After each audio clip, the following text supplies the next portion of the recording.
All right, welcome back. It is the Vegas Take, Sharp and Shapiro. So glad you could join us on a Tuesday.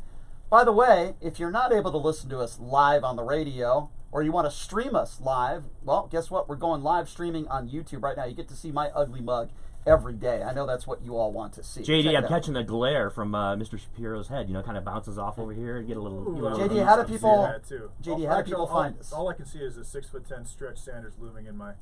He's coming up. Right, he's coming up next in a few minutes. But JD, I want you to tell people how they can find us streaming live on YouTube. You go to YouTube, type in the Vegas Take, click on the link, go to it, and you go to, it'll say the Vegas Take live stream. That's what we'll say from now. But moving forward, it'll be an actual preview of who's on the show and what guests we have, etc. But right now, go to YouTube, Vegas Take live stream, click on it, and you'll see us. Cool. Okay, so we were talking a little bit about this Getty fire.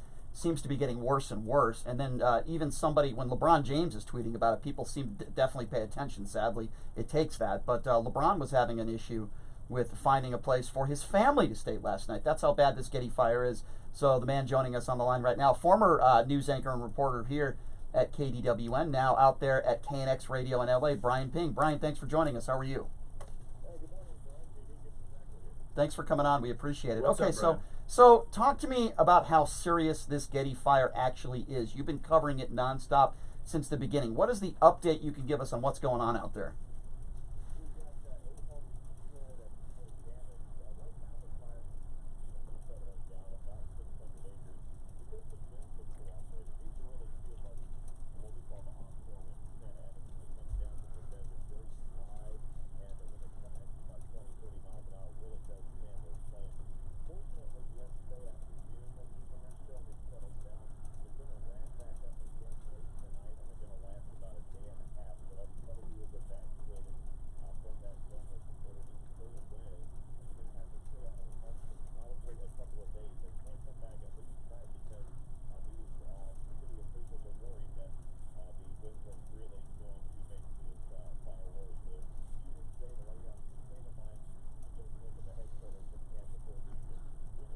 Wow. What can you tell us about, what do you make of, I guess, LeBron James' comments last night? This is a man that's arguably one of the most famous athlete on the planet. He's worth hundreds of millions of dollars, and he's tweeting last night that he had plenty of issues trying to get his family to a safe place. What do you make of that?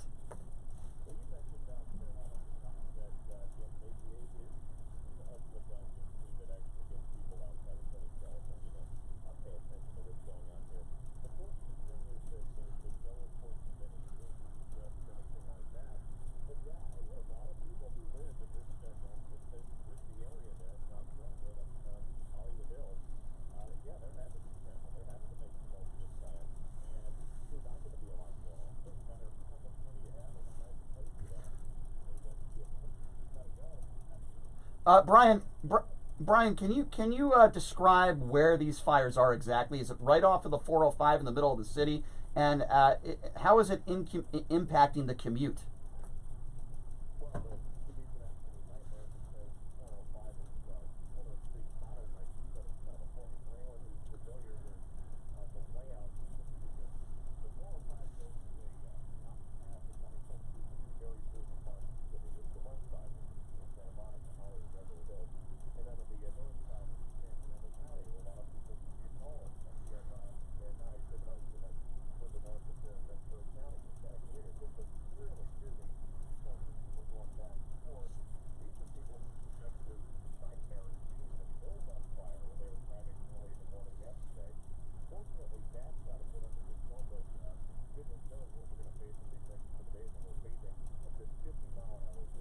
Wow.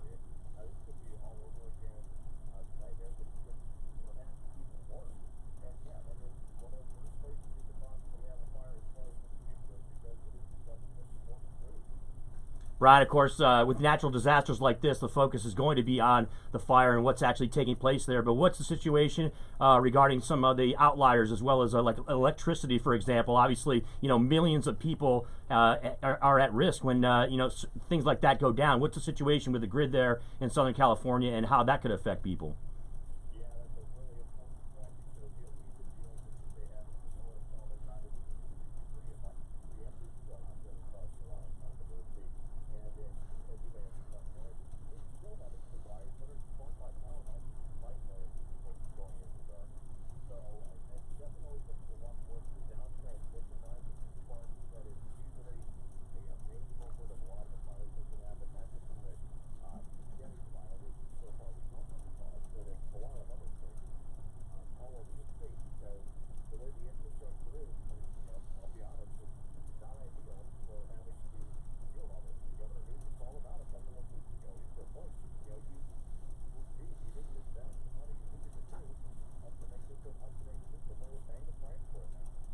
Very important question here. Brian, who has a better voice, you or Morgan Freeman?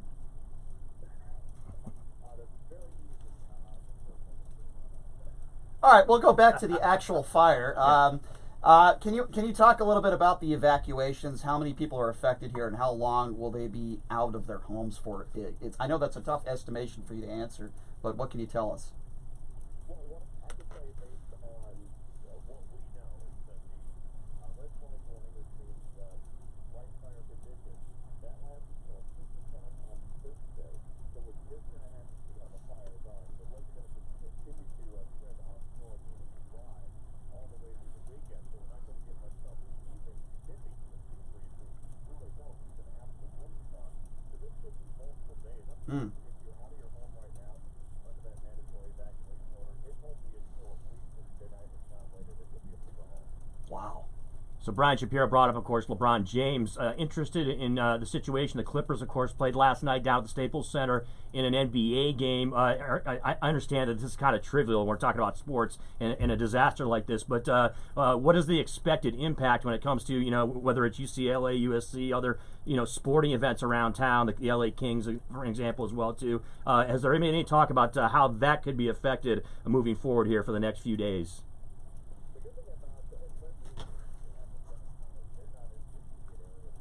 Mm-hmm.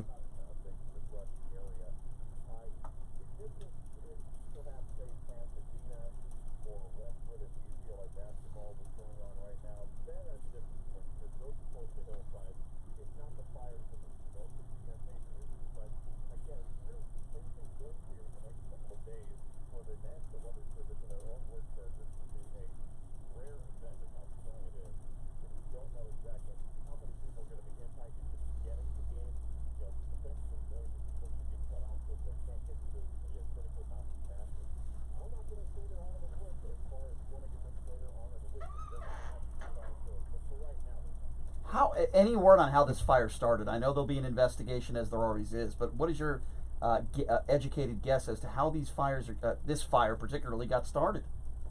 They talked about this last night at the news conference. They said they don't know yet. They believe it was not intentionally set. I will say a couple of years ago, at this rough area there, near the Nicola Pass near the 405, there was a fire that was started by a homeless encampment. And that's a big problem because, as you know, they're popping up all over the place in Southern California. And you'll take a punch or something, or smoking a cigarette, and throwing a cigarette in properly, or what have you. But they've been causing a number of fires. That's a huge deal.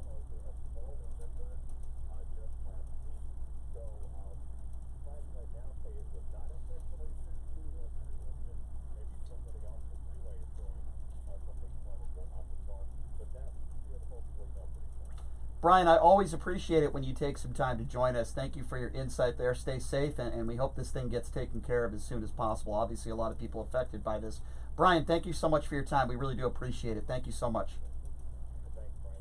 All right, appreciate thanks a lot, Brian. There you go, Brian Ping, KNX Radio, former employee here at KDWN. All right, so when we come back, we always love having this guy on. It's Minister Stretch, and he is dressed to impress. If you don't believe me, go ahead and stream it on our YouTube page right now. He is definitely dressed to impress. We're going to talk about the homeless issue. We're going to talk about the use of the N-word on a college campus. That and much more. Trump bringing up Jussie Smollett. We'll talk about that as well with Stretch. Coming up next, you're listening to The Vegas Take.